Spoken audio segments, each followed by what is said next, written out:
Тэгээ явалтын цаг манд дуусаад замда 45 минутын пауз хийж байна. Тэгээ хажууд нэг айгүй гоё парк байт юм байна. Дараа нь гэр бүлээрээ ирж нэг өдрийг өнгөрөмөрл юм байна.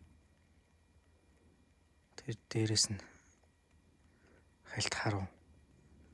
Галзуу болгон байна. Усан парк байна. Танилцуулгыг харахад бол янз янзын юм байна да. Айгу том машин зогсоолтой юм байна. Хоёр талдаа маш том нууртай юм байна. Би энд зогсож байна. Зам яачаад 45 минутын пауз хийгээд хөдлөнө. Энэний хаягийг ингээд description дээр оруулчих. Европт байгаа монголчууд ирж үзэх энэ хаягаар нь ирж үзэж болох нэ.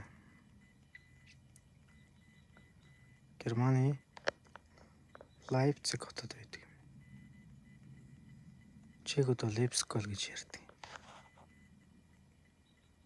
Гоё газар байна. Та нар ирж үзээрэй. Жолоочийн нэг өдөр нэг иймэрхүү өнгөрч байна.